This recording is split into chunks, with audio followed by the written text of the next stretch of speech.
Saudara, pemerintah resmi mengumumkan kenaikan tarif pajak pertambahan nilai atau PPN menjadi 12% dan mulai berlaku pada 1 Januari 2025. Hal ini disampaikan langsung oleh Menteri Koordinator Bidang Perekonomian Erlangga Hartarto. Namun untuk menjaga daya beli masyarakat khususnya kelompok bawah, Erlangga mengatakan pemerintah mempertahankan tarif PPN 11% untuk 3 komoditas pokok penting, yakni minyak kita, tepung terigu, dan gula industri. Erlangga menjelaskan bahwa tarif PPN tersebut dipertahankan dengan kebijakan insentif pajak ditanggung pemerintah atau DPT.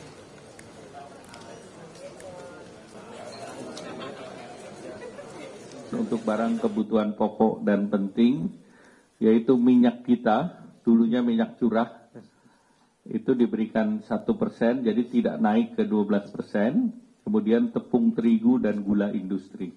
Jadi masing-masing tetap di 11%. Yang 1% ditanggung pemerintah. Kemudian stimulus ini untuk menjaga daya beli masyarakat, terutama untuk kebutuhan pokok dan secara khusus gula industri yang menopang industri pengolahan makanan minuman yang perannya terhadap industri pengolahan cukup tinggi, yaitu 36,3%, juga tetap 11%. Menteri Keuangan Sri Mulyani Indrawati menyebut kenaikan PPN 12% akan dikenakan bagi barang dan jasa yang dikategorikan mewah yang dikonsumsi kelompok mampu, seperti jasa pendidikan internasional, layanan rumah sakit kelas VIP, hingga makanan impor dengan harga premium. Bagi barang yang dikategorikan mewah, maka kita juga akan menyisir untuk kelompok harga untuk barang-barang dan jasa yang merupakan barang jasa kategori premium tersebut. Seperti rumah sakit kelas VIP, pendidikan yang standar internasional yang berbayar mahal.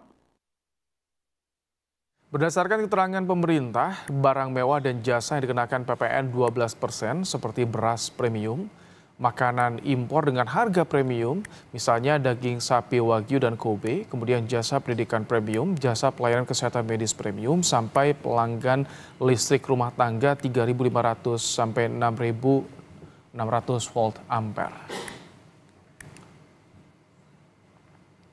Untuk mencegah masyarakat berpenghasilan rendah terkena dampak PPN 12%, pemerintah menyiapkan sejumlah insentif seperti pemerintah menanggung PPN 1% untuk produk minyak kita, tepung terigu, dan gula industri. Pemerintah akan memberi bantuan beras 10 kg untuk 16 juta keluarga penerima manfaat pada Januari dan Februari 2025. Kemudian ada diskon listrik 50% untuk pelanggan 450 volt ampere hingga 2.200 volt ampere selama Januari dan Februari.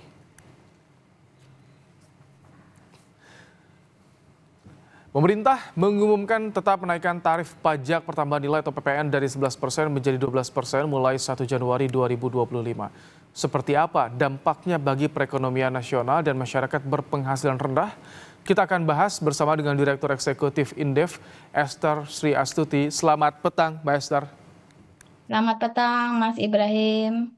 Sudah diumumkan kenaikan PPN menjadi 12% menyasar barang mewah, jasa mewah, dan juga premium, termasuk makanan impor. Sudah tepatkah menurut Anda, Mbak Esther? Ya, kalau menurut saya kenaikan PPN ini memang seharusnya di-hold ya. Tetapi yang di-hold ini kan hanya untuk beberapa barang saja, sementara beberapa barang yang lainnya seperti jasa pendidikan yang premium, jasa kesehatan premium, dan seterusnya tadi itu masih tetap dikenakan PPN. Nah, menurut saya untuk semuanya saja gitu yang harus di-hold gitu ya, jangan naik dulu gitu. Sampai daya beli masyarakat ini relatif stabil ya, baru kalau mau dinaikkan ya silahkan. Tapi kalau ini yang dikenakan kan yang mewah dan juga premium, ini dampaknya kira-kira nanti seperti apa kepada masyarakat? Kalau menurut saya untuk yang premium-premium itu menyasar ke kelas menengah dan ke atas gitu ya. Sehingga akan terjadi penurunan daya beli masyarakat kelas menengah dan atas gitu. Namun demikian kalau atas ya masih relatif mendingan ya. Yang saya khawatirkan ini yang kelas menengah. Beberapa bulan yang lalu kita sudah potret ya ada penurunan jumlah kelas menengah sekitar 9 sampai 10 juta. Nah, kalau ada kenaikan PPN pada jasa-jasa premium tadi, itu saya rasa juga akan mendorong ya penurunan jumlah kelas menengah yang lain lagi gitu. Hmm. Jadi kalau Ini sampai bahaya ini. kalau sampai daya beli masyarakat turun, ketika momen saat ini nih di tahun yang baru, Mbak Esther, dampaknya seperti pada industri atau manufaktur itu bagaimana nanti? Ya, sebenarnya dari kenaikan PPN ini ada dua aspek yang kita bisa lihat. Dari sisi demand, tentunya dari sisi konsumen itu akan terjadi penurunan daya beli masyarakat. Artinya pendapatan real dari masyarakat ini akan turun. Yang harusnya misalnya dulu gajinya 1 juta itu bisa untuk beli 10 item barang, nah sekarang hanya bisa 8 item barang.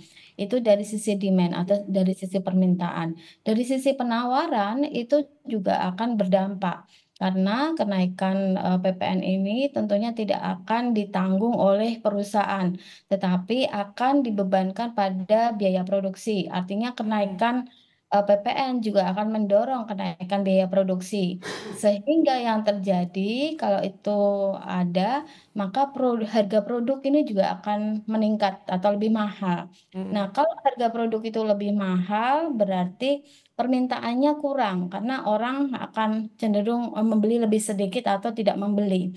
Nah, ini berakibat buruk ya, karena dengan demand yang menurun Oke, atau volume sales ya, penjualan dari perusahaan itu menurun, maka yang terjadi perusahaan akan melakukan efisiensi. oke, Efisiensi itu bisa berarti layoff tenaga kerja, yang pengangguran yang besar-besaran atau efisiensi biaya. Itu oke. yang akan Itu terjadi. yang salah satu yang dikhawatirkan layoff atau PHK besar-besaran. Tapi ini yang juga disampaikan oleh pemerintah adalah menjamin harga kebutuhan pokok tidak akan naik ketika tadi sudah diumumkan PPN 12%. Kita simak bersama keterangan dari Menko Perekonomian Airlangga Hartarto. Barang-barang yang dibutuhkan oleh masyarakat, ini PPN-nya diberikan fasilitas atau 0%. Jadi barang yang seperti kebutuhan pokok, beras, daging, ikan, telur, sayur, susu, gula konsumsi, jasa pendidikan, kesehatan, angkutan umum, tenaga kerja, jasa keuangan, jasa asuransi, vaksin polio, hana, rumah sangat, dan pemakaian air, seluruhnya bebas PPN. Jadi nanti ada yang kita berikan fasilitas, yaitu untuk barang-barang tertentu. Ada jaminan harga bahan pokok tidak akan naik. Tapi ketika tadi Mbak Esther Anda singgung soal bagaimana di lini bisnis sektor industri yang akan berdampak. Memang tidak akan ada rantai yang terjadi ketika barang yang satu naik, yang satu tidak naik. Pasti kan biasanya ada efek domino di situ. Ya betul Mas Ibrahim, saya rasa akan ada multiplier effect ya. Jadi kalau dalam teori ekonomi ini kita permintaan itu dipengaruhi oleh banyak faktor gitu ya.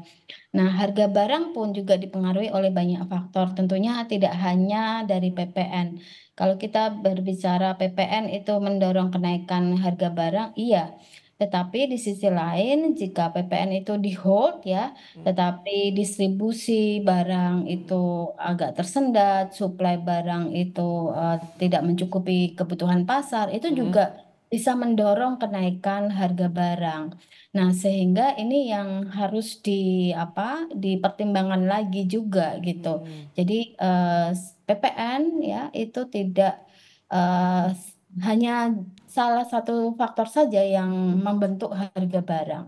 Oke, ini kalau bisa dibilang jadi ya yang disasar adalah kelas menengah dan atas. Sedangkan tadi kelas menengah bahkan ada penurunan jumlah menurut Indef di 1 bulan terakhir. Ada stimulus, ada paket-paket untuk ketika PPN 12% ini sudah diterapkan. Tapi bagaimana? Karena kelas menengah kan UMR tidak ikut mengalami kenaikan gajinya juga, tapi ikut terdampak dengan PPN. Bagaimana mensiasatinya soal ini? Ya, ini yang saya khawatirkan ya, karena kita sudah mengidentifikasi jumlah penurunan kelas menengah. Nah, kalau ini diterapkan ya atau diimplementasikan jasa-jasa premium tadi, misalnya pendidikan itu tetap harus bayar ya 1% lebih tinggi, kemudian jasa kesehatan juga seperti itu ya. Nah, saya khawatir ini juga akan menurunkan pendapatan real dari kelas menengah. Nah, kalau kelas menengah ini jumlahnya turun ya, mereka terancam menjadi turun kelas ke kelas bawah, ini akan ada namanya hollow middle class. Artinya jumlah kelas menengah ini sangat sedikit atau bahkan tidak ada. Ini akan sangat berbahaya karena refer ke benchmarking dari Brasil ya, negara Amerika Latin pada saat itu terjadi hollow middle class. Ini terjadi yang namanya krisis atau revolusi. Oke, itu yang dikhawatirkan. Tentu ini akan berlaku di tahun depan di 1 Januari 2025. Kita lihat nanti bagaimana perjalanannya. Terima kasih Mbak Esther Sriastuti, Direktur Eksekutif Indef, telah menyampaikan pandangannya dalam program Kompas Petang sore hari ini. Terima kasih Mas Ibrahim, sehat selalu.